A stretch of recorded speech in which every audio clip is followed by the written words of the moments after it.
This is your chance to be part of this history-making event and to be on the right side of history. Go to Infowars.com. Get Charlie's address to the president. Email it out to everybody you know. Call the talk radio shows. Take our press releases. Get them out to everybody. This thing has gone mega viral. This is probably double the size of the biggest thing I've ever done previously, and that was Charlie Sheen 3 years ago. And there was Willie Nelson, Jesse Ventura going public on this show. They chose this show to go public. And, you know, people are out there on the web making a big deal about it. Charlie Sheen goes to Washington. He has gone to Washington with his 20 points. That's on the White House desk. Gibbs has seen it. They admit it.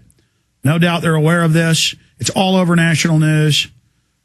So again, ladies and gentlemen, I commend everyone for the great job they did. You know, the last caller, sir, none of us are going to agree with each other on everything.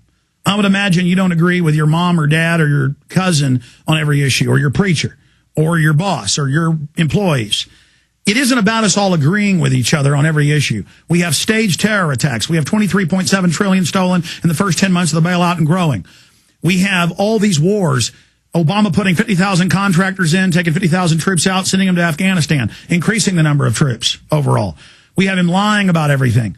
We have indefinite detention continuing, Northcom being turned loose on the American people. These are the issues. So we can't be diverted or distracted. The COINTELPRO operatives want us to all fight with each other. I'm not saying you were that. I'm saying they use that natural tribalism over race and issues and sexual preference and income level and where you're from and where you live. And it's stupid. And the globalists try to play on all that. We have a tiny elite waging war against humanity. And we've got to get up, stand up, and demand the truth. I'll have other big developments Sunday, 4 to 6 p.m. here live.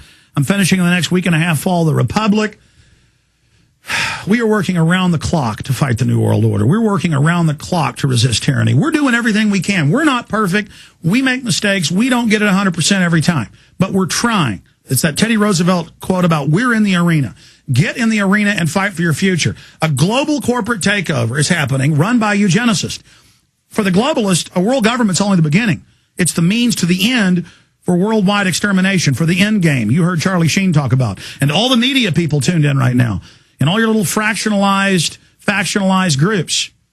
You better wake up, stand up, and demand the truth. You better get your thinking caps on and look at where our world's going, and look at your children tonight when you're home and ask, do you want to deliver them into the hands of this Northcom Homeland Security police state system? I mean, I've got mainstream news articles where the Girl Scouts have been hired by Homeland Security and FEMA.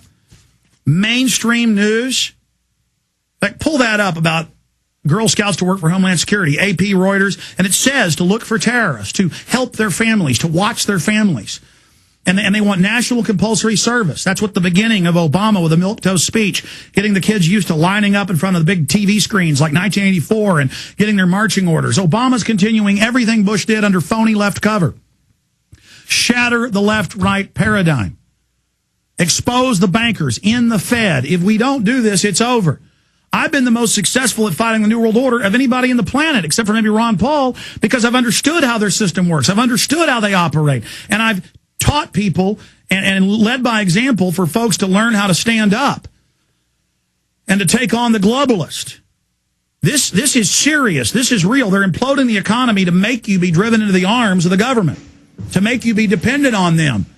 They don't want you to have a good life. They want to force vaccinations on you. They want to set precedents to have a medical, military-industrial complex prison we all live in. That's it for this amazing transmission. It was a totally jam-packed show. I won't even tell you about all the financial news. All of it we covered. What's happening with the Potomac situation and the D.C. news.